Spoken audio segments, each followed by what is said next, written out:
So, you had two groups now. You had slavery as an evil thing, and you have two groups. The majority were gradualists. They believed slavery was wrong, it should be gradually abolished. Emancipation should be voluntary, like they should choose it, like these slaveholders should choose life.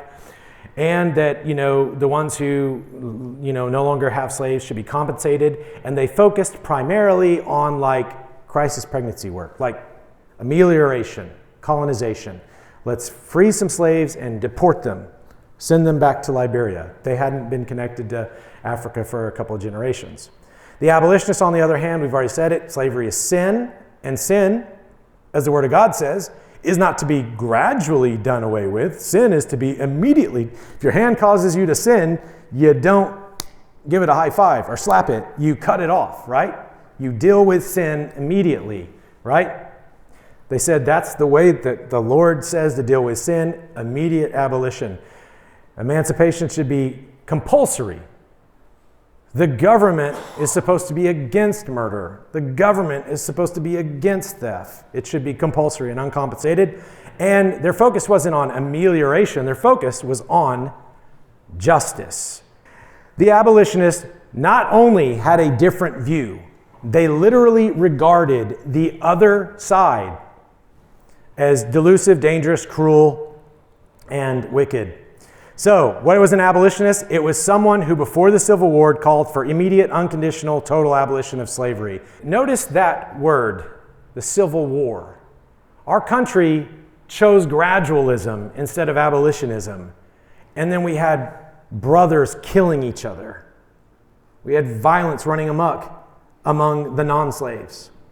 The judgment of God did come because the pulpit, the press, the politicians, and the people all rejected the call of repentance. The voice is strong as thunder will be heard across the land, calling to the people now to save our neighbor man. Peace, oh peace, they are at peace with murder on their watch. The voice is strong as thunder will be felt across the land.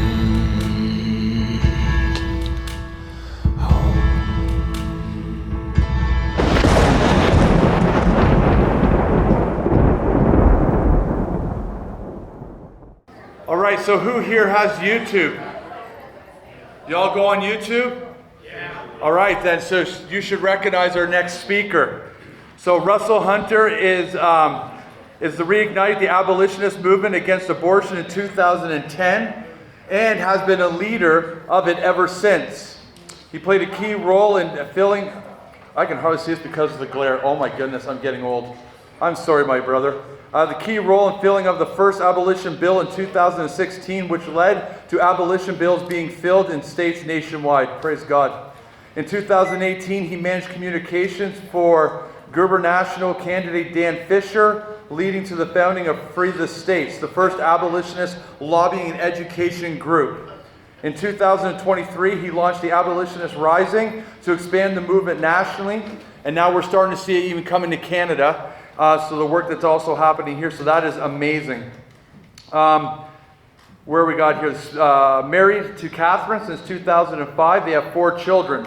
Russell holds a master's degree in the history of science from the University of Oklahoma, is an accomplished artist, and his work is used globally to grow the movement and advance the biblical theology of abolitionism. I can't talk, I'm done, my headache. And he has killer stickers on his laptop. It's not in here, but it's right there. They're awesome. All right, welcome Russell to our time now. Thank you. Is this thing on? We're doing important stuff over here. This talk is brought to you by C.R. Calley, who brought me this drink. This is the proper church-approved drug. And then because this is yeah, man, that's the weirdest thing. Thank you so much. He knew that it was like a hippie straw. So he kindly brought me a plastic one. I hope it doesn't kill a seagull.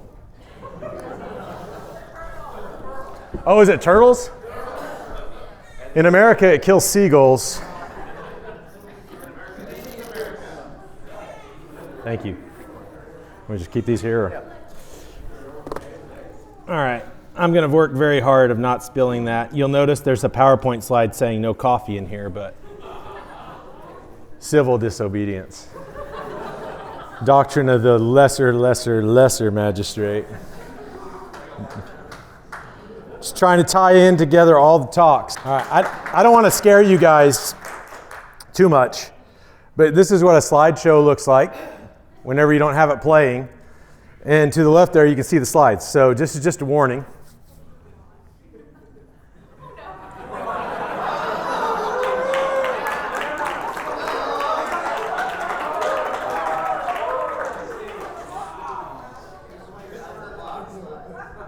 It's going to be a short video.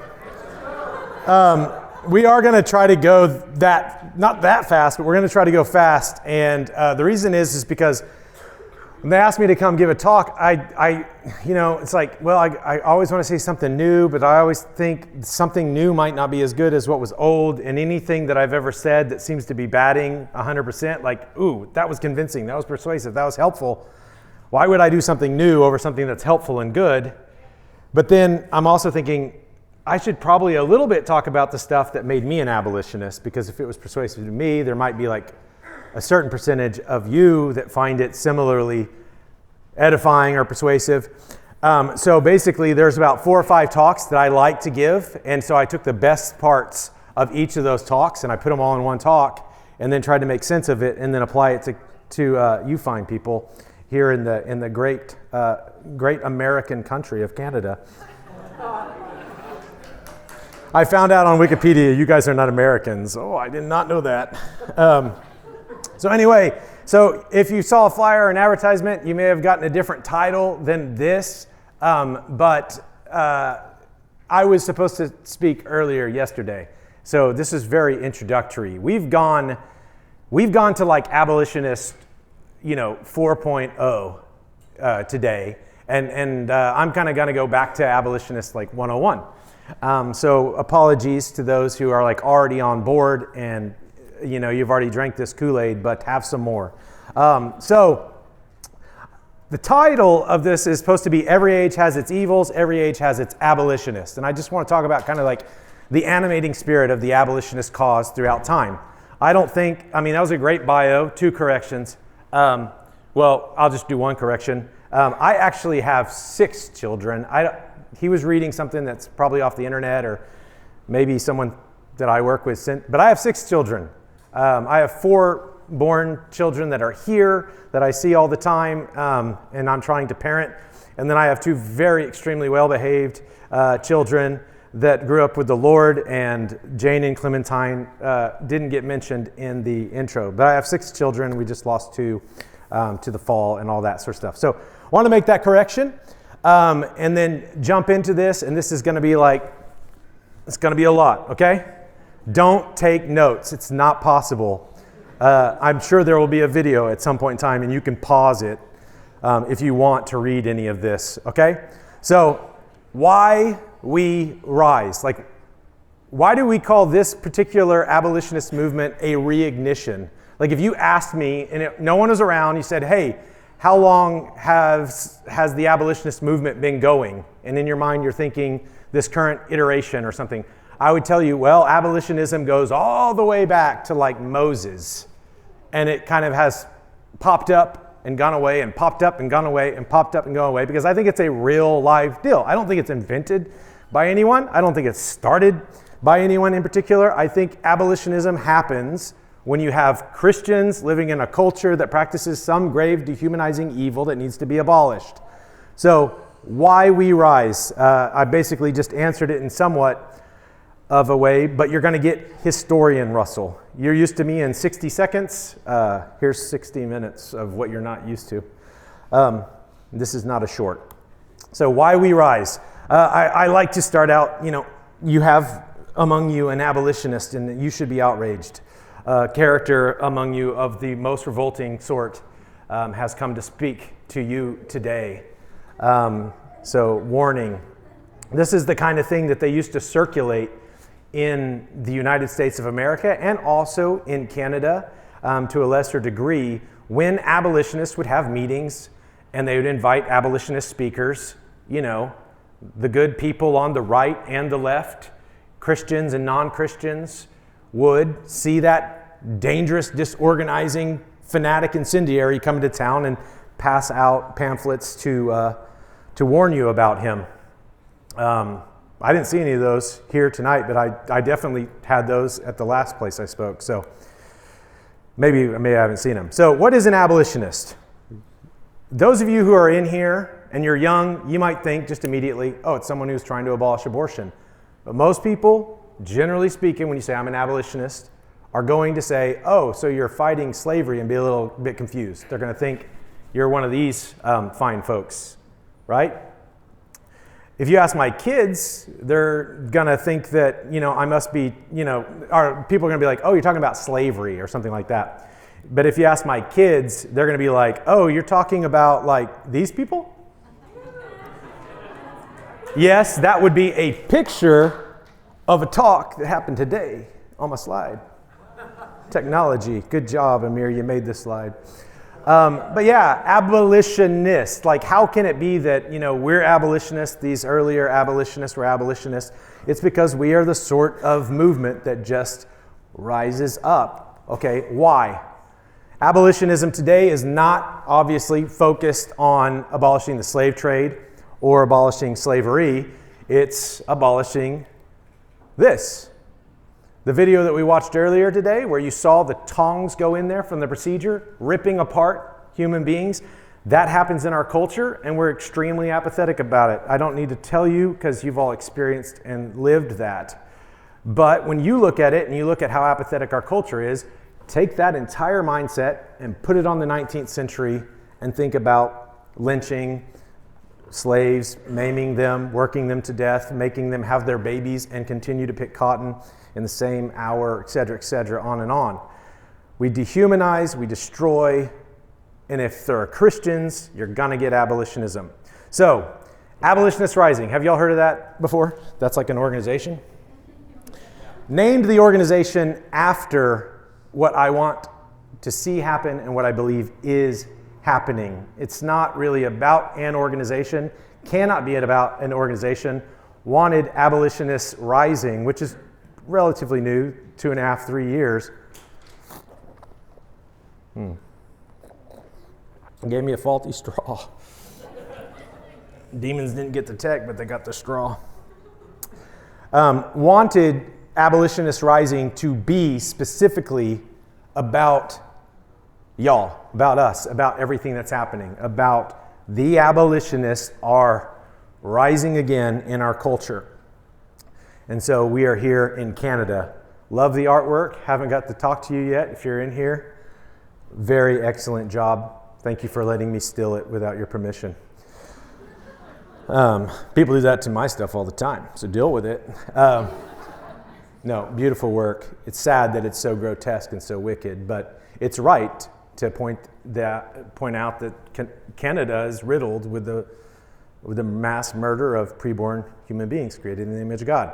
So what we're going to talk about in this talk, Abolitionists Rising, we're going to try why we arose in the British Empire. We're going to look at that. It's going to be a lot of history there. Why we arose in antebellum America, particularly the United States of America. I looked into Canada was where we were trying to get people. It wasn't as much going on here to talk about, but there's some interesting stuff. And then why we are rising up today. So start out, abolitionists rising in the British Empire. There's a lot of confusion that comes in because in Britain, when the abolitionist movement began there, it was directed at the slave trade. Slavery was not going on in their midst in the same way. What began to become very apparent in the 17th and 18th and 19th century, like growing throughout that period, is that the transatlantic slave trade which, different people had different ideas about what kind of slavery was happening and whether it was permissible and all that kind of stuff. But what began being clear as they gathered evidence is that the slave trade was an entirely murderous practice. It was 12 to 13 million souls that were being transported across the Atlantic Ocean. And as they were being transported to their life of servitude, the process that got them there was one that they figured about 10 to 20% of the people that were loaded up on these boats would perish. They would die from dysentery. That's not an Oregon Trail joke, but did y'all have Oregon Trail here? No, there's some old person in the room who's like, Oregon Trail, you died of dysentery. But it was a serious thing. Slaves were being piled up upon each other in ships and taken all over to colonies to be worked harshly and cruelly. But there was an idea in Britain that really slavery that was going on somewhere wasn't so bad, but the trade was a murderous institution. So as the word about how many souls were being killed on these ships, that were literally, if a slave got sick, it was cheaper just to throw that slave overboard. Feed the sharks. The sharks would apparently follow the ships back and forth because they were feeding them human flesh. As that word got back to Britain, more and more people, Christians, started thinking, whoa, don't think this is a good thing to build our economy on, of course. And so while you had the slave trade, and this is going to be important for thinking, you had the slave trade and then you had slavery, and they thought of slavery as kind of an idyllic situation once they got there. But the real issue for them, for these folks, was the packing them up on the ship and the murderous way that they were being carted to their destinations. So even though you had guys like this guy, I don't know why I wore this hat, but this guy, Richard Baxter, love his books. All the way back in 1654 in his Christian Directory, his sort of great book. This is Richard Baxter. Kind of not the only guy publishing Puritan paperbacks. They weren't called Puritan paperbacks at the time, but one of the only writers from that set of men that we esteem, and influential authors that was willing to, as early as 1654, directly call the slave trade rebellion against God and demand its abolition, would be like, you had guys like Richard Baxter.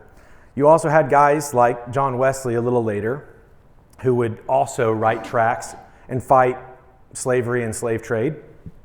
But by and large, there's this window, there's this period of the first 150 years of its practice where it just kind of, it's happening and everyone's trying to think the best of it, out of sight, out of mind. As they start learning about how wicked it is and think about it, you have some voices. But it's not until 1787, a little roughly before then, but in 1787, and sorry for all the history, I'm going to apologize over and over again for you non-history people, but in 1787 you get the London Committee for the Society for Effecting the Abolition of the Slave Trade. A bunch of well-to-do men there in London, a lot of them Quakers. Quakers were much cooler at that time, much more orthodox in their thought and practice.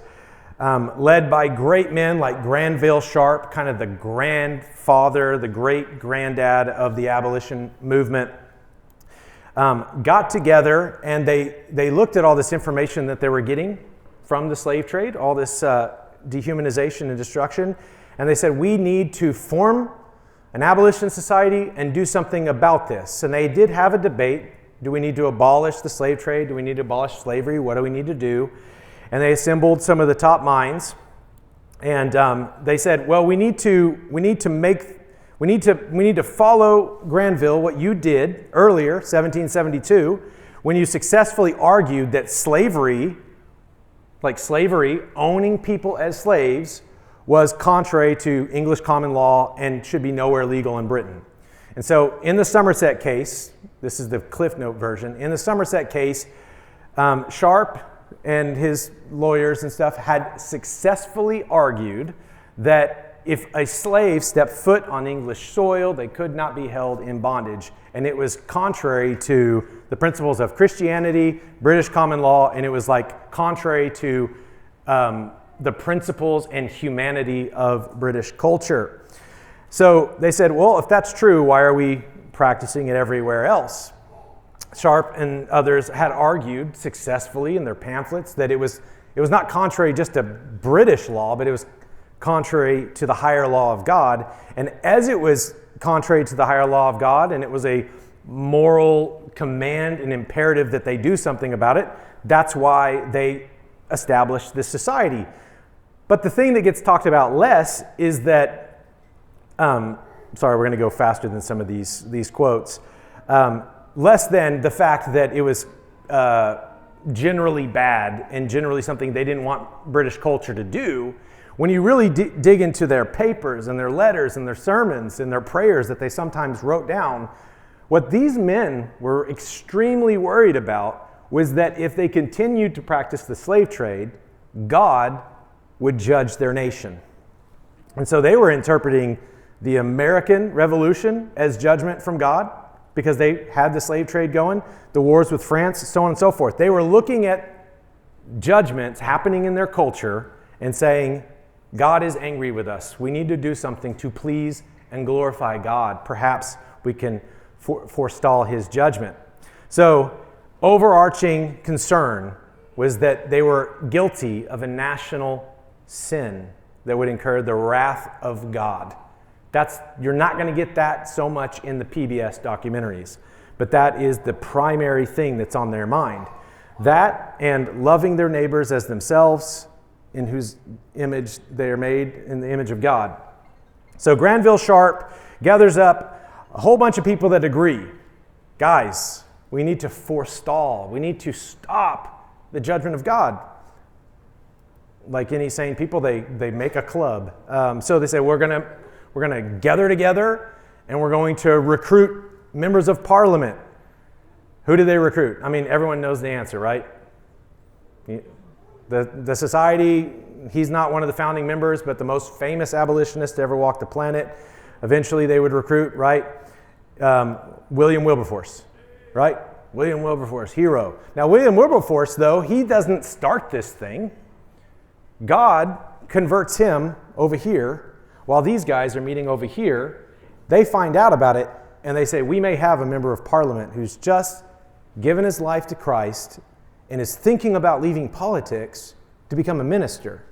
Maybe he will stay in parliament and be our champion to abolish the slave trade.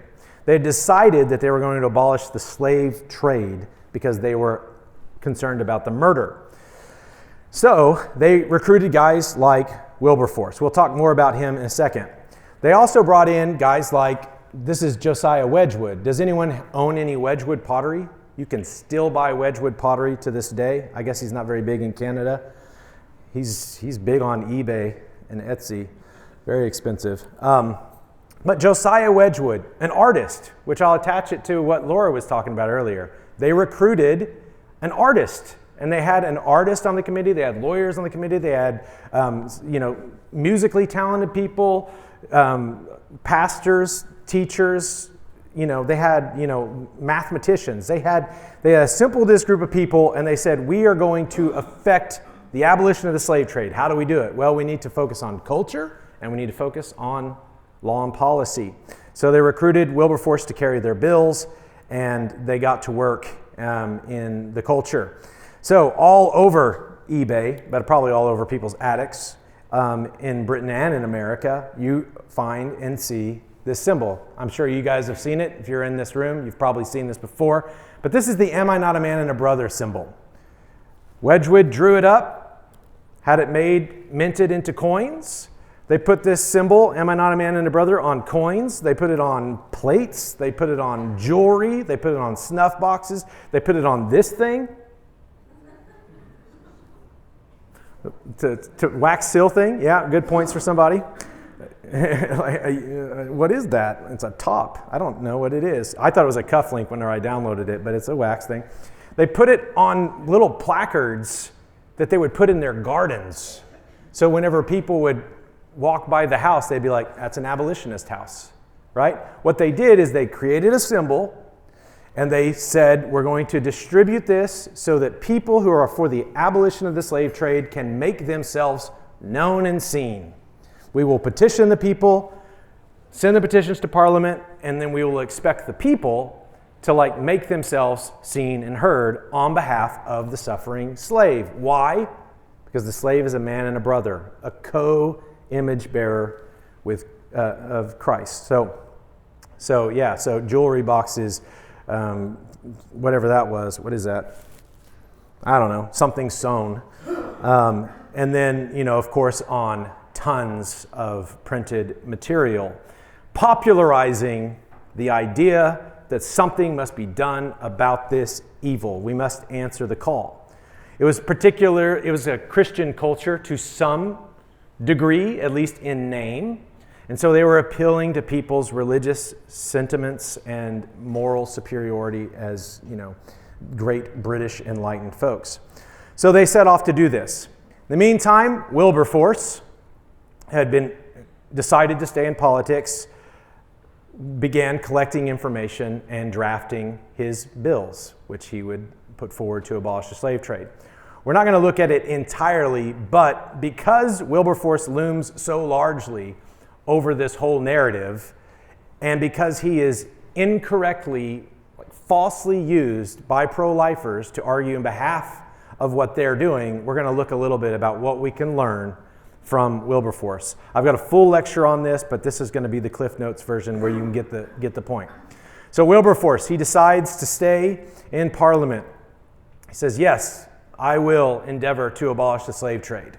And he said he would do it. He probably didn't know how long it would take, but very early on he said, I'm going to do this until it happens or until I die. So he set himself out, and it ended up being a 20-year campaign. It went from 1787 to 1807. We're not going to look at all these hash marks, but we're going to look at some of them. Okay? So 1787, he agrees with the committee. He says, I'll be your man. I'm down to do it. He accepts the leadership. Writes down, very famous, he says, God's given him two great objects, the suppression of the slave trade and the reformation of manners. That's just a fancy way of saying, I want to abolish the slave trade. I believe God has me here to do that. But I also look at our British culture and the degradation, the sexual idolatry, the gambling, the dueling, the mistreatment of animals, everything. He was just like, I want this nation to be Christian. Ooh, Christian nation. So Wilberforce set himself these two great objects and stayed in the legislature. He talked to his buddy William Pitt, who had, he's become, a big deal in British Parliament. Pitt says, yeah, you should carry the bill and I will speak on behalf of it.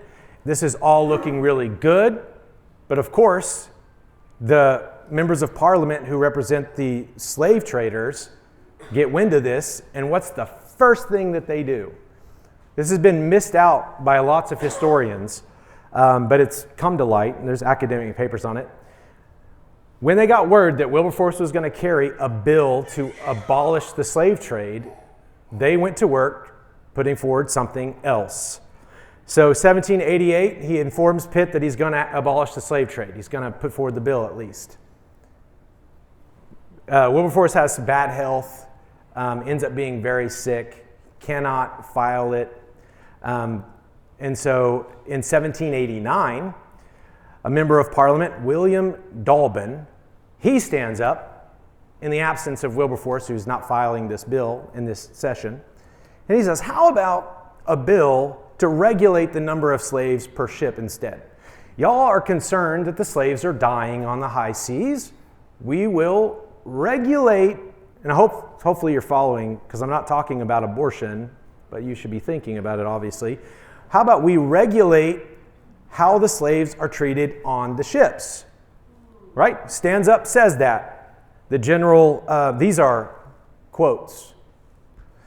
The general, when he says, hey, we're going to do, instead of 6 men per 3 tons, we should limit it to 5. Okay, we're going to give them a little more space, right? It's a regulation. And what happens is, generally, this is an actual quote. Well, it's a first step in the right direction, right? If you've ever heard that sort of thing. People from the States, we hear that sort of thing all the time about regulatory bills. Other people were heard to have said things like hooray and huzzah and hear, hear, I imagine, or things like that.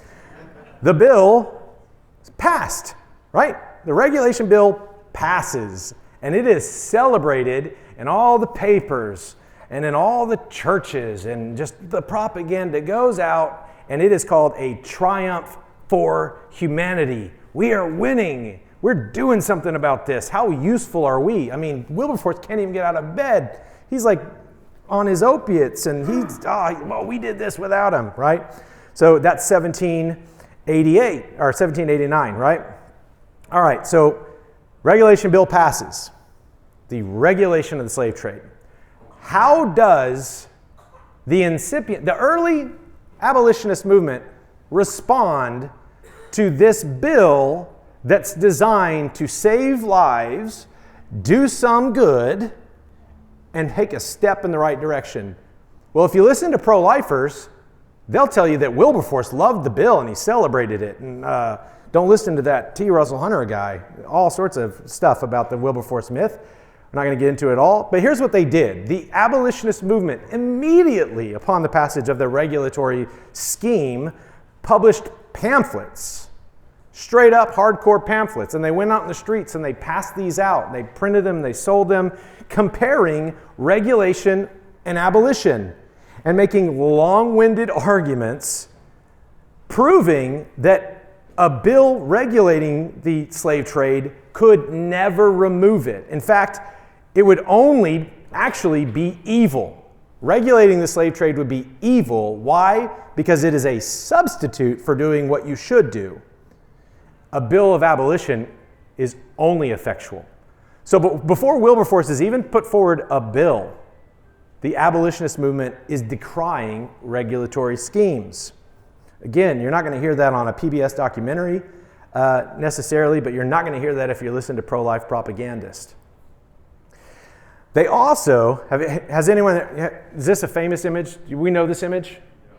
Slave ship Brooks. When you've been shown this image, what have you been told about it? That this is the abolitionist showing how evil slavery is? Right? Look, the abolitionists are showing how evil slavery is. Let me correct possible teaching that you've heard. This is the abolitionist lambasting the regulation bill. This is them printing what the regulated slave trade looks like. Okay? Oh, that thing you've heard about that's a triumph for humanity? It's awful. This is what it looks like. It's still piling people up. They're still murdering them. They're still mistreating them. It's a sham, right?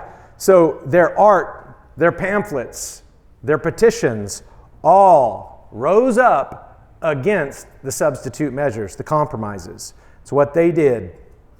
Just a historical fact. We haven't argued for it yet, but it is a historical fact. So that's what initially happens before anything. Thomas Clarkson is kind of the mastermind behind this, so he gets to be put on the slide. And then William Dolben looks particularly dumb, so he gets to be put on the side. And sad. We'll get to the next guy. He's worse. Now, here's something that did happen. I just want to warn you about it because there's a guy in Canada who likes to lie. And I don't like liars. So this is Equiano. Equiano is a man who got free from the slave trade, had been put on a boat, but then had been freed and was in Britain publishing, and he was part of the abolition movement. Equiano, when he saw this, was a bit confused. He's like, hey, it's a triumph for humanity. Yay. Right? And so we know on record at least one abolitionist who did celebrate this regulation bill. The problem is we also know on record that he was rebuked for celebrating it by William Wilberforce. Okay? You talk to pro-lifers, they'll tell you that Wilberforce sponsored this bill. And when you say he didn't sponsor it, they'll be like, he voted for it. And when you say he didn't vote for it, they'll say, but he supported it. And when you say, why do you think that? They don't tell you, oh, because I'm lying through my teeth because I'm trying to justify my regulatory schemes that are delaying it. I don't have to read into this. You guys are a smart bunch. But just in case you've seen it, as they claim that the abolitionist movement and Wilberforce celebrated regulations and increments, he absolutely did not. Right? Now this is another guy. I won't say anything mean about him because he's alive. But thank you. It wasn't me, it was y'all. This is John Van Maren, who publishes blogs and articles and goes on podcasts and talks about how stupid I am. So he gets to be in the slideshow. He says, as he's strawmanning abolition, he says that Wilberforce was for this, right? And I say, that's not true. And he says, whatever, right? And then he tells pro-lifers who want to believe it, and they believe it. Other people have since repeated the same rubbish and also argue that William Wilberforce was for regulations and increments. Now, these guys could look at the actual literature, and the actual scholarly literature now knows and says, no, this is well documented to have been a delaying tactic that can actually be connected to the slave trade. The slave trade found a guy and said, hey, can you pass a regulation bill? Because we'll regulate it, right? There was actual collusion. So William Dalben, it's known, passed this bill as a delaying tactic, and it's also known that the abolitionists decried it, but pro-lifers talk about how they didn't. If you're not into the scholarly literature, well, you can get on Wikipedia. I mean, this is embarrassing. That's why I'm doing it. Slave Trade Act, 1788, that's Dalben's act. He named it the Slave Trade Act. That's what pro-lifers do. They name their schemes things that are confusing to people. You go to the Wikipedia page and you scroll down just once. Support and opposition. The act was supported by some abolitionists, including Equiano, as I've said, an African who was a former slave. But some abolitionists, such as William Wilberforce, feared that the act would establish the idea that the slave trade was not fundamentally unjust, but merely an activity that needed further regulation. And there's a footnote for people who want to read. When I send this to John Van Maren, he just stopped answering the emails because the truth is inconvenient to their lies. All right, so it's right there. And you mean Equiano. And Rigney, I had a debate. John Speed and I debated Rigney, and the minute I started correcting his Wilberforce stuff, he was out. So, it's on YouTube. It was fun. So, yeah, people say a lot of things. They're not true. That's why I'm giving a lecture that's historical. So, regulation was not celebrated or accepted by the abolitionists. Wilberforce as well. He comes into office. He says, okay, so what are we going to do? Okay, I'm going to put forward my bill now, and I'm going to start it out with a 3.5-hour long speech on the abolition of the slave trade. He gets up, he stands before Parliament, and he starts I'm not going to read the whole speech because Amir already tested us with how much. But I'm going to go right below that. He says, I will be able to justify upon the clearest principles every resolution in my hand. The whole thing that I'm doing is in search of the total abolition of the slave trade. It's in his speech. What am I for? The total abolition of the slave trade. This is his first speech, and it'll be the first bill. Why? As I said, they think their nation is guilty. Not just the Christless conservatives or the left. They didn't use those terms. Later, demoniacs invented those for our day. Whatever they were called in that time, said, no, we are all guilty of this crime against God and against humanity. We are all under the judgment of God. It's not policy that I'm after, but justice. Justice and only justice. He says, when I reflect on what the Word of God said, thou shalt not murder, and I see the slave trade as murder, how can I continue to regulate that? You can't regulate murder. These arguments should sound familiar to you because we've ripped them all off, or we just came to the same conclusions because we read the same book and we follow the same God. So it appears from everything which I've said that it is not regulation, but total abolition is the only possible cure for it. So Wilberforce is repeating the same things that Clarkson has said, right? So they are totally for abolition, totally against regulation at the earliest points. So it's total abolition that should take place. It's a trade founded in iniquity. It must be abolished. Let the consequences be what they may. Because everyone's like, but it'll ruin the economy. The French will take over the trade. Yada, yada, yada. Who cares? We need to stop murdering people on the Atlantic Ocean. So he's determined that he would not rest until he effected abolition. We're not going to do as much time on all these points, but 1791 puts forward the bill. The bill is voted down, defeated, 163 to 88. So you can kind of see how many are for it, how many are against it if you look at the slides closely. 1792 comes back, same exact bill. He doesn't go, well, they didn't give me the whole enchilada, so I'll come back for part. No, same bill. It gets amended and defeated. And there's a little story here. So we're like a few years into the campaign. What do they do now? We've got a culture where they're circulating petitions. People are putting these Am I Not a Man in Brothers. All the YouTube channels are like about this. It's like, we've got to do something. Let's invent something else because we're supposed to abolish the slave trade to forestall the judgment of God. But what if we add a word? Let's add a word to Wilberforce's bill. What word does he add?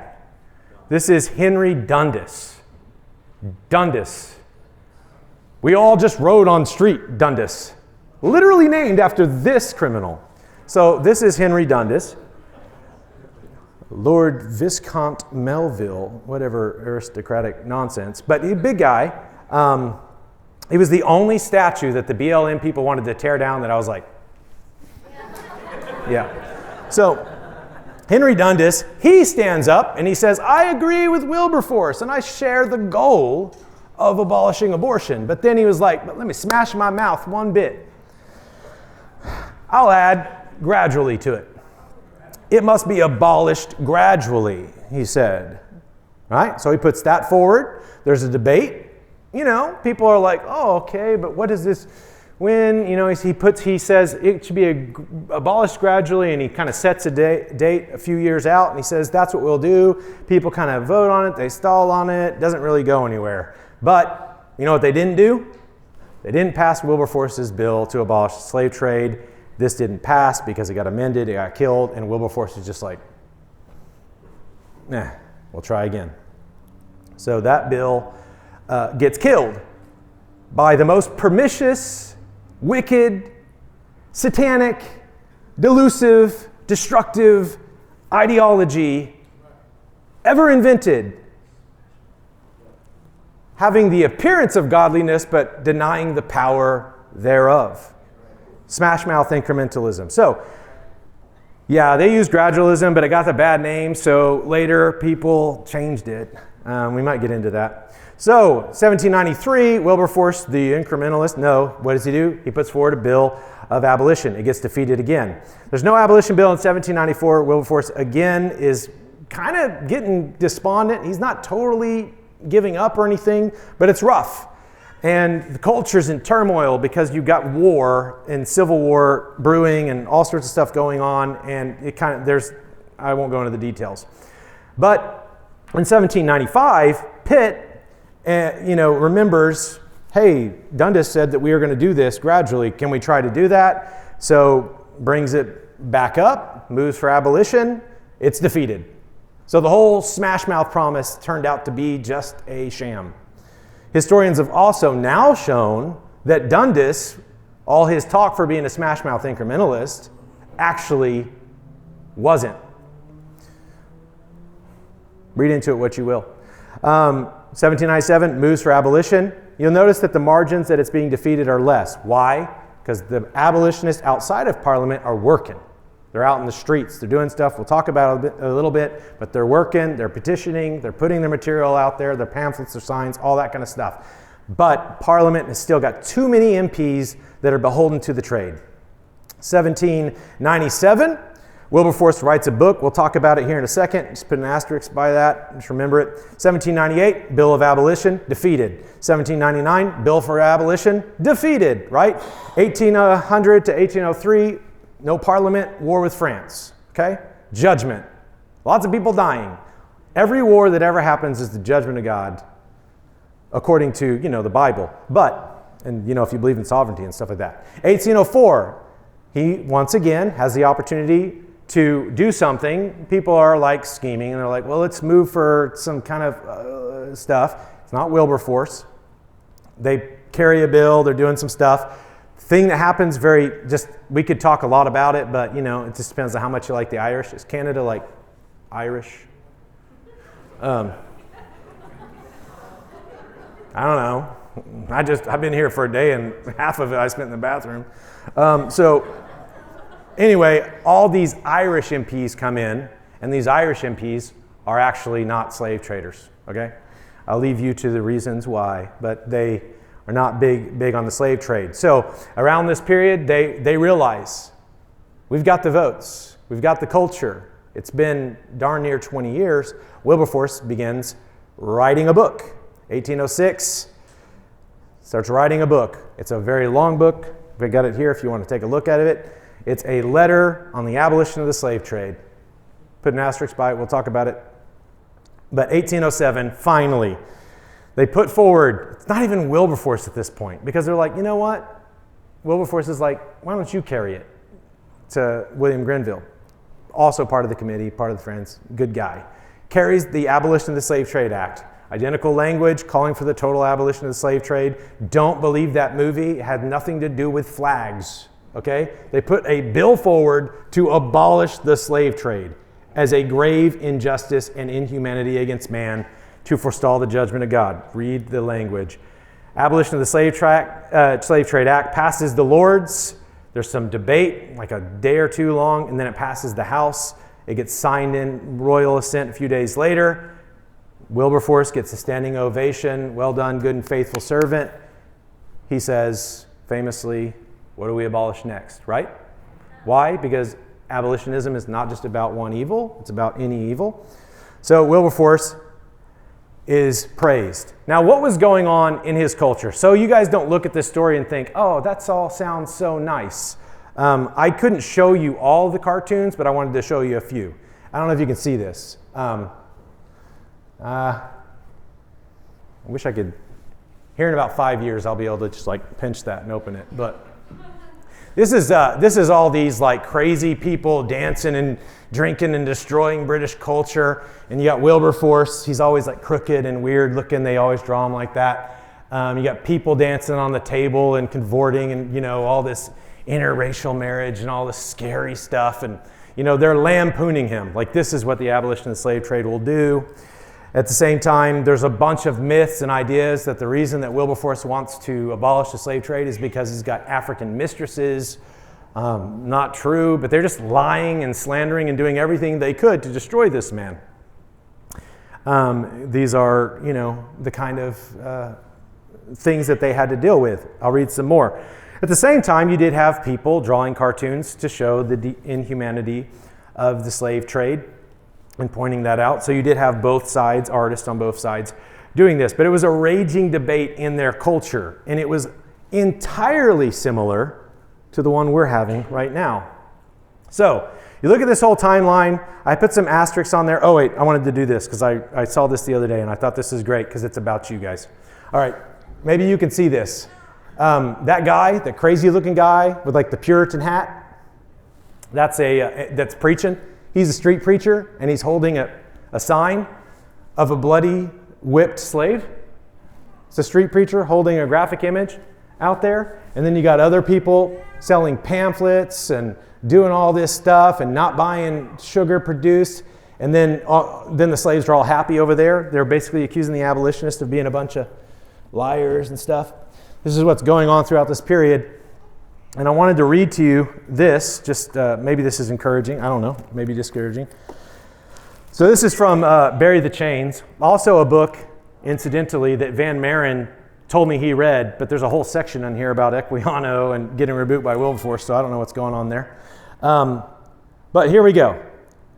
This is speaking of the late 1780s and early next few years. If early that year, you had stood on a London street corner and insisted that slavery was morally wrong and should be stopped, 9 out of 10 listeners would have laughed you off as a crackpot. The 10th might have agreed with you in principle, but assured you that ending slavery was wildly impractical. I promise you I brought the book so you know. This is identical to what you experience today, right? Interesting. Why do we rise? Well, because in every age there's evils, in every age there's abolitionists, in every age there's anti-abolitionists. Oh, I could zoom in. Wow, the technology caught up. So anyway, so that's you guys. Now, actually, this is you guys. Reasoning with people from the scriptures about this grave evil, and the people we're talking to going, I'm going to end up on YouTube looking bad. Sending us letters. Can you take that down? You chopped it up. You know when people send us letters and they say, hey, you cut that short to make me look dumb and you look smart, you know what we tell them? Oh, we'll just put up the whole thing. Good luck with that. So, that was the author of that book. So, asterisks, just to make clear, I don't have to read this whole thing because Amir read the best passage out of this book. Letter on the Abolition of the Slave Trade. You go to it. This is what Amir read. That, I'm not going to read the whole thing. You already heard it. But that it was a fatal proposal of gradual instead of immediate abolition that Wilberforce said was the most efficient defender of the whole slave trade. The thing that kept the slave trade from being abolished was not the slave traders. It was not the pro-slavery people. It was the regulationist. It was the gradualist. They were the ones that kept this from happening. Very important. If you want to read that book, it's on Google. You go there, type in Google Books. You can read the whole thing. It's free. Letter on the Abolition of the Slave Trade, if you don't believe me. You also want to look at the book that Wilberforce wrote at the height or at the middle of the campaign. What did he write a book on? His first book was on what troubled him. He looked at the culture. He looked at the fact that they were not abolishing the slave trade. So what did he think? I need to make conciliations, compromise, poll the culture and get the best I can get. No, he said, I think the problem is you're not real Christians. So he wrote a book on real Christianity, right? It's not even about slavery, but he knows that their Christianity is deficient because they will not rise up against this evil. Because, loving your neighbor as yourself, etc. It's so clear. Clarkson himself wrote the first book, The History of This Whole Thing.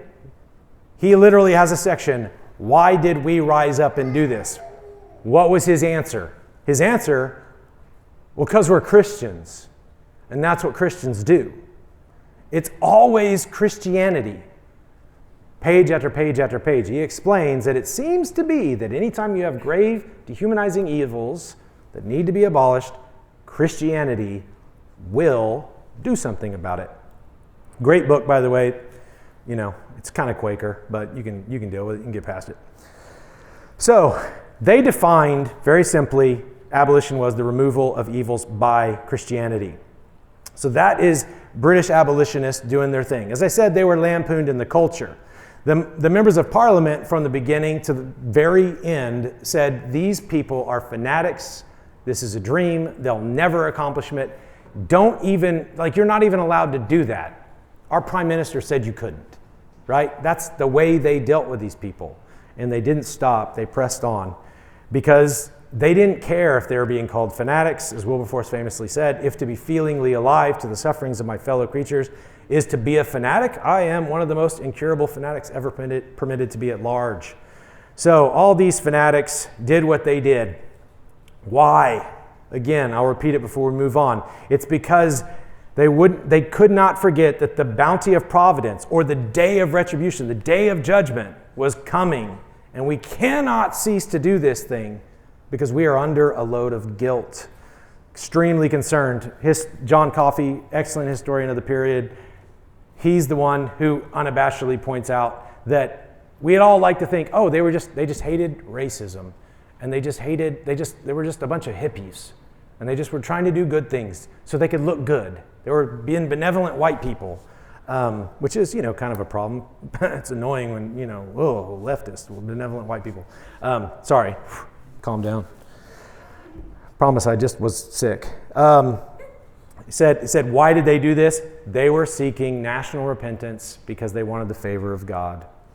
So, they looked, their symbol, He's a man and a brother. Do we love our neighbors? Do we love our God? The whole thing's in question.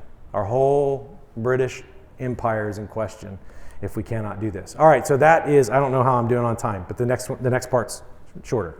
So that was why we arose in the British Empire. It wasn't perfect, but we did rise then. Why did we arise in antebellum America? Okay, so if you know your history, sorry, this is pretty United States centric here. Just imagine we're like you're Mexico. So, I don't know. Sometimes the jokes are funny. Sometimes they're like, should we laugh at that just so he'll keep going? So what had happened is obviously before Wilberforce did this 10 years or so, they had lost the colonies. Didn't lose you guys. Yeah, exactly. No, sorry. Stop talking. So they had a William over there in Britain, and we had a William here. There's a lot more people than the big names that I mentioned, but a lot of the other names that don't get mentioned say the same thing, so these quotes kind of stand for everybody. But as Amir kind of talked about quite a bit, William Lloyd Garrison. We had a William in America, and he was very similar but bald. So William Lloyd Garrison, he similarly looks at this dehumanizing evil, but it's not a slave trade that's murdering people going back and forth the transatlantic, the triangle there. He's looking at an evil that's going on in his midst. Like when he visits the South, he sees an auction. He sees a man, a woman, a child being separated. He sees the destruction of the family. He sees the destruction of marriage. He sees the dehumanization, the treating of people as if they're cattle.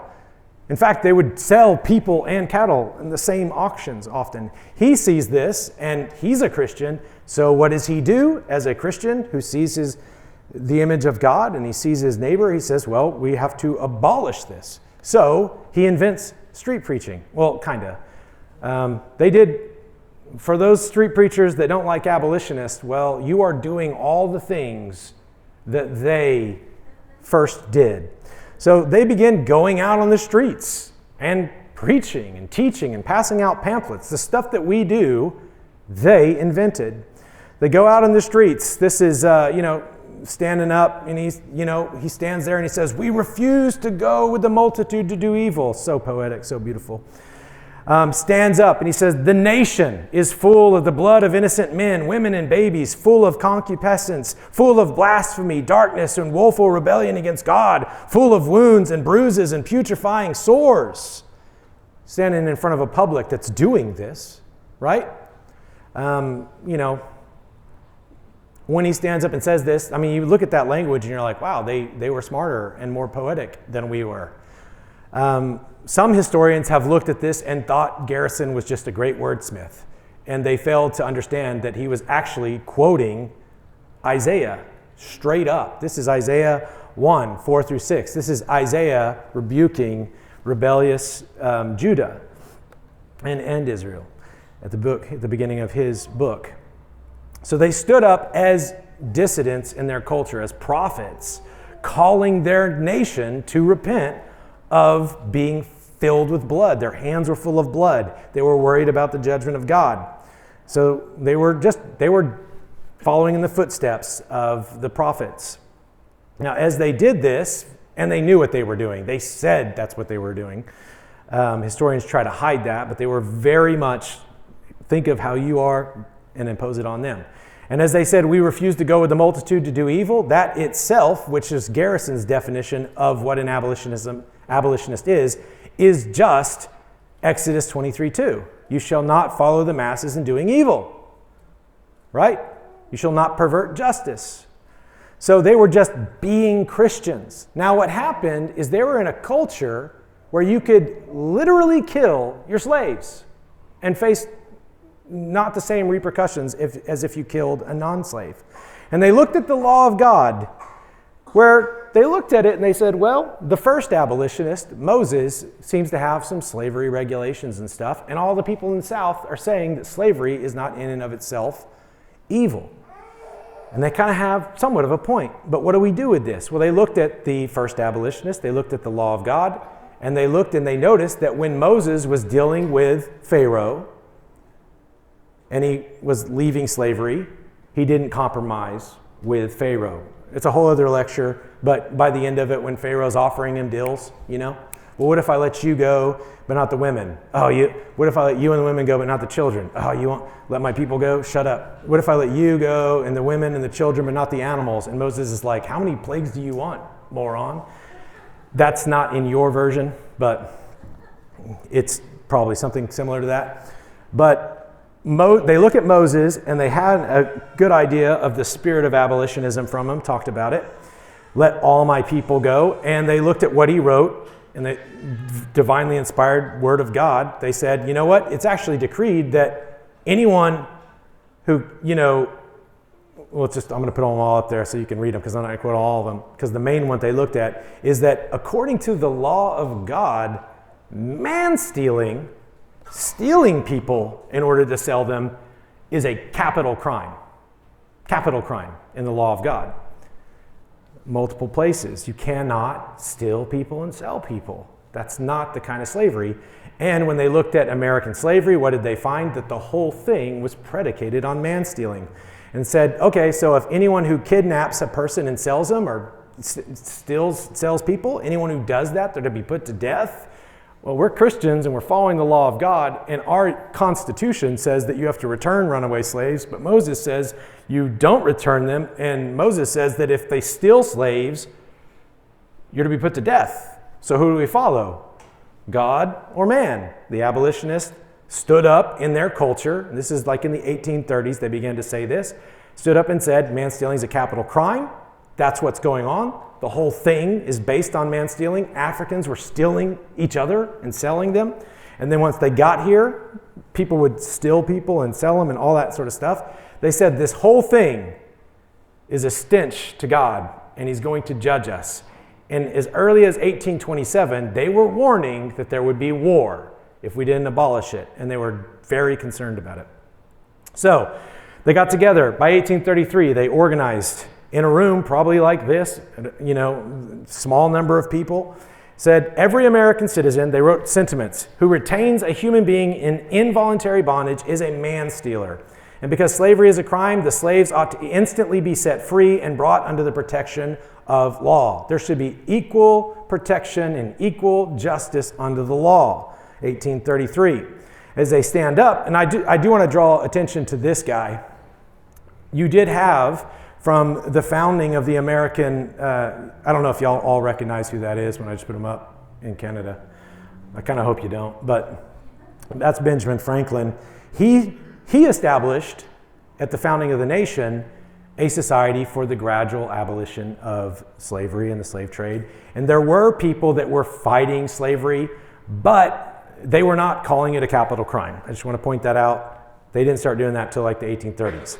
This was new. So historians today, this is well known from everything from the scholarly literature to the PBS documentaries. Do y'all have PBS? I keep saying that. What is y'all's public broadcast? Whatever. The CBC. I'm sure you can find this. They will all admit and talk about this, that what happened in the 1830s was new. And this quote is great, so I'll read it. The abolitionist ideology that emerged in the 1830s that rose up, and the earlier anti-slavery thought lay in the abolitionist judgment. The difference was the abolitionist judgment was that slave owning was a sin always and everywhere, and only a sin because it was predicated on man-stealing and it was chatteling. So they made that argument. That was their distinctive thing. They called it sin. The other people fighting the evil didn't call it sin. So Garrison, who we've talked a little bit about, in his paper, fittingly we have Christ between the slave and the slave master there in the masthead. Garrison began publishing this stuff, railing the harshest truth is uncompromising as justice quote that was read earlier. Was the first edition of this paper. Garrison stands up. He's publishing this every week. He's not as frequent as our YouTube channel, but like once a week. I mean, he was working hard. He had to put the letters. But anyway, he said, I'm going to do this whole thing because I want to make Christianity the enemy of all that is sinful. It wasn't just about slavery, though it was principally focused. It was about making Christianity the enemy of everything sinful. And he argued that anything that the gospel was designed to destroy at any point in the world ought to be immediately abandoned. And as Wilberforce, that was a backup thing. As Wilberforce said, hey, you know, I'm a fanatic, I'll deal with it. You find the same thing with our William. He says, are we fanatics because we cry, do not rob, do not murder, thou shalt not steal, thou shalt not kill? Does that make us fanatics? Or is the culture insane? So unabashedly publishing their papers, doing it, they were being mobbed, their printing presses were being destroyed, they were being martyred, they were being shot. This is Elijah Lovejoy. They shot him in the chest, they threw his printing press. Incidentally, Elijah Lovejoy was a good guy who did really good things, but he wasn't perfect. Was off on some things, but they were killing him because the country had become so chaotic and they couldn't stand people who would stand up and say that the culture was sinful before God. They break up the meetings. They, would take them through the streets, threatening to tar and feather them. And in the papers, and I don't mean just the liberal papers, I mean the religious papers, argued that these abolitionists were basically following the doctrines of demons, that they were getting the idea that slavery is a national sin from Satan himself. These fanatics, these incendiaries, that's a fancy word, they're starting fires. These abolitionists were fiends of hell, right? I hope you've been called that. If you haven't, you're not doing it right. Again, with a book, just so you can see it, this is that's the first known AHA in a margin of any book. This is from 2010. Who were the ignorant, infatuated barbarians whose right to petition Slade presumed to defend? Who were these foul murderers, these bloodhounds, these incendiaries, these agitators, these instigators of midnight murder, these disturbers of the peace, and enemies of our lives and our liberties, because it was a property right? Who? These knowing accessories to murder, robbery, rape, and infanticide. In short, who are these fiends of hell? Church women, mostly. Church women and preachers and Quakers and a few teachers and lawyers and journalists. A powerless and marginal handful of practitioners of a new sort of reform. You people. You people. What's that? Fringe minorities, marginal, nobodies, preachers, right? Preachers and women that go to church. This is this author. This is William Miller, and he's talking about the abolition argument that was going on in the United States. And just because it's what I'm trying to get at, he says, okay, so what did they believe and why was it different? Kind of as the James McKivigan quote was, he writes, a significant number of Americans underwent a kind of moral conversion. Something happened. A new moral perception was not only that slavery was wrong, many had been saying that for years, like lots of people have been saying this thing was wrong, but that its wrongness had the highest priority. Something had happened. This evil just was a priority. And that the way that its wrongness had been opposed previously had been profoundly inadequate. Does this sound familiar to you? Right? People have been opposed to this, but they've not been opposing it as much as they should. And the way they've been opposing it with compromise has not been biblical or right. They're not calling it sin, as we've seen. So the essence of the agenda with which these potential martyrs in the cause went out to face a hostile country was not only the immediate end of the sin of slavery, but also the rejection of the American Colonization Society. We're going to talk about a little bit because the American Colonization Society, if you haven't heard about it and you want to think rightly about it, it's the pro-life movement. Okay, have this in your mind. There is a movement that's fighting slavery that's not calling it sin, not calling it a crime, and not calling for its total abolition. So, they set out to rebuke the sin of slavery and reject the people who had been fighting it. Why? Because they loved their neighbors and they loved their God, and they were going to do what God had said. If you go back and you look at, sorry, I got a little lost here. Went fast, trying to catch up at the time. So you had like these two sides generally in the culture. You had the pro-slavery people and then the North and the South. That's how you've all heard about it, right? And then you had the abolitionists. So you think of it this way. You had the right and the left. These people pretended to be against slavery, but didn't treat it as a national sin. These people were for slavery, didn't treat it as a national sin. Both of these people said it shouldn't be criminalized. That's too far. A small minority said it should be criminalized. So let's compare them real quick. This is from the Declaration of a Student Abolitionist Group. The only proper remedy for sin, you find this throughout all their literature. How do you deal with sin? There's only one way you deal with sin, and that is repentance and turning from it. So they said it must be corrected, immediately and unconditionally emancipated the slaves. So you had two groups now. You had slavery as an evil thing, and you have two groups. The majority were gradualists. They believed slavery was wrong, it should be gradually abolished. Emancipation should be voluntary, like they should choose it, like these slaveholders should choose life. And that, the ones who, no longer have slaves should be compensated. And they focused primarily on like crisis pregnancy work, like amelioration, colonization.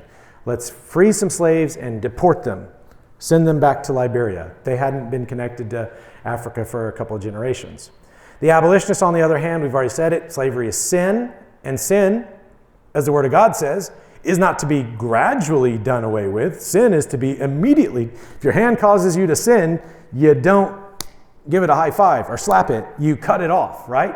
You deal with sin immediately, right? They said that's the way that the Lord says to deal with sin, immediate abolition. Emancipation should be compulsory. The government is supposed to be against murder. The government is supposed to be against theft. It should be compulsory and uncompensated. And their focus wasn't on amelioration. Their focus was on justice. And in the meantime, they did a bunch of law breaking with the Underground Railroad, helping slaves get to the promised land. Nice. Okay.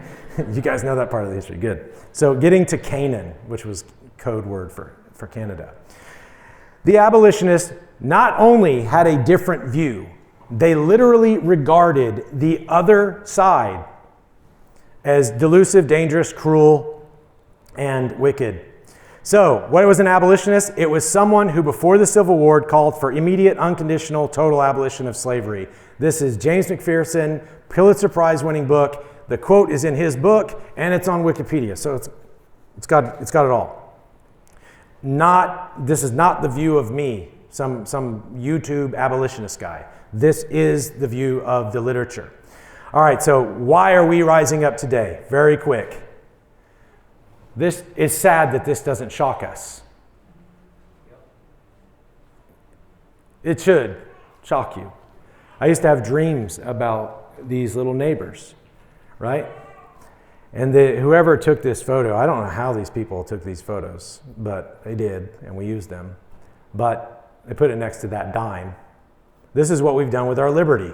And we live in a culture that allows this. So we, like the prophets, like the abolitionists, go out into our culture and we stand up and we refuse to go with the multitude to do evil. Why? Because our nation is full of the blood of innocent men, women, and babies. Concupiscence, we don't use that word.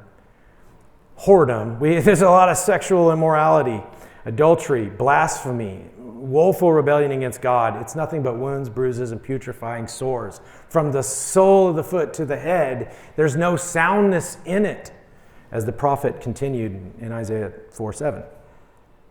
So we are playing that role. Why? Because we believe that we can wash ourselves, make ourselves clean, remove the evil of our deeds before his eyes. We can cease to do evil, learn to do good, seek justice, correct oppression, bring justice to the fatherless, plead the widow's cause. Why are there abolitionists? Because this is in the Word of God. And the Spirit of God will have men and women read that and know that it ought to animate them to rise up. This is 101. But I don't need to compare here, but I do want to, just in case you missed it, it's the same. Historians, sociologists, psychologists, people who study paradigm shifts, all agree that the reason that slavery was not abolished in the United States of America wasn't because of the slaveholders, but because of the smash-mouth incrementalists who believed we'll eventually abolish it. But for the moment, we should help people to choose life and do the best that we can, focus on assistance and adoptions. These are fine things, but if you're focusing on them, you're not focusing on what you need to focus on. And that is, it's a criminal act. It should be treated as a criminal act. Protection should be immediate, not compulsory, not voluntary. And our focus is on justice and justice alone, which we can talk a little bit more tomorrow. Abortion is criminal, right? According to the law of God, it's criminal. According to abolitionists since 2011, 2010, really, it's been a criminal act. And in our published literature, we've been calling for equal protection and equal justice. Not only do we say that abortion is wrong, plenty of people have been saying that, but the way that it's been fought is also wrong. It's the thing that is causing delay. So as we compare all those things and we look back at this quote, and I'll adapt it a little bit for y'all, because I know this is very United States heavy, but I can't help it. I was born there. One who before the Civil War had agitated. Notice that word, the Civil War. Our country chose gradualism instead of abolitionism. And then we had brothers killing each other. We had violence running amok among the non-slaves. The judgment of God did come because the pulpit, the press, the politicians, and the people all rejected the call of repentance. So, one who before the judgment of God comes. This should be in your heart and in your mind. Before the judgment of, what are we trying to do? Forestall the judgment of God, because we don't know what it's going to be. In the United States, I said here, but I adapted it in Canada, because judgment is coming to Canada. You have a criminal code that says that human beings aren't human beings until they're on the other side of the magical, I almost said the V word for whatever reason, getting late, but you know what I'm saying? Like somehow leaving makes you human. It is insane. It's unscientific, it's unphilosophical, it's wicked. And so we've got a human being made in the image of God. Do we love our neighbors? Do we love our God? That is what it is about for us, right? When we look at the law of God, right? They had the man-stealing thing that made it a capital crime. Well, guess what we have? We do have thou shalt not murder. That's a capital crime. We have whoever sheds man's blood, an image bearer, right? Their blood will be shed. You can't deny this. I don't care if the Pope says that he's for the abolition of the death penalty. The Pope is freaking wrong about a lot of stuff. That's among them, right? And in Leviticus 20, I won't read the whole thing, but it says that if there are people practicing child sacrifice in your midst, not only, and you don't punish them, not only will I punish them, but I will punish you. This is a promise of God. Not just you, but any foreigners among you. People who give their children to Moloch will bring judgment. And judgment against you if you do not punish them. You also have that in Romans. So here in Canada, and I am done here. I'm going to talk a little bit about this tomorrow, maybe. Amir kind of told you the history of how this came to be. But a child becomes a human being. This is proof that not only you're not dealing with a country that's confused. You're not dealing with a country that doesn't know abortion's wrong. You're dealing with a country who literally knows they're lying. Like John Van Maren knows he's lying. They know they're lying. Listen to this. A child becomes a human being, and they don't want to be like stupid, so they go within the meaning of this act. When it has completely proceeded in a living state from the body of its mother, whether or not it has breathed, has independent circulation, navel string is severed, killing a child. A person commits homicide when he causes injury to a child before or during its birth, as a result of which the child dies after becoming a human being? Do you see how incredibly illogical and stupid this is? And when they put it forward, like the brother spoke earlier today, where were the Christians just standing there mocking them openly? Like, I'm sorry, are your logicians on the toilet? Are all your biologists taking a dump? Who wrote this stuff? I mean, Canada, come on. You guys got great maple syrup, but your laws are worse than ours. So what it really comes down to this. There are people in our world who believe that the laws on that computer ought to be followed, and then there are people who believe that the laws inscribed on that tablet ought to be followed. If human abortion is murder, it is thus a sin and a crime. It cannot be dealt with incrementally. For the Bible's clear, sin is to be dealt with immediately and uncompromisingly. Murder is to be prohibited by law and punished by divinely ordained governing authorities. We've gone over this. So that's what's happening. A significant number of people are figuring this out. We're rising up. We're not just fighting this, sin of abortion. We're also fighting the pro-life establishment. Y'all have to do that. Because every age has its evils and every age has its abolitionist. I kind of moved. You're not gonna get it. Well, I had a question for you, but I'm way over time. So some of you might say, yeah, but that's all based in the Bible. Well, I have news for you. Take away the Bible and our warfare with oppression. People say this all the time on our YouTube channel. I like you. I like the logic. I like the science. But why the Bible so much? Take away the Bible, our warfare with oppression. Infidelity, intemperance, impurity, crime is at an end. Our weapons are wrested away. Our foundation is removed. We have no authority to speak and no courage to act.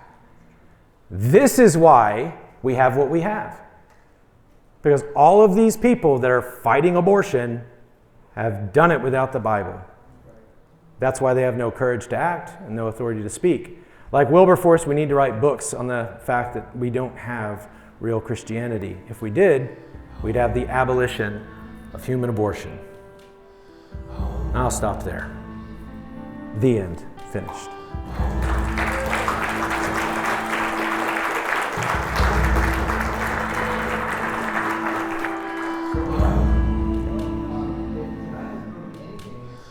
So rise and turn your country upside down to the glory of God, okay?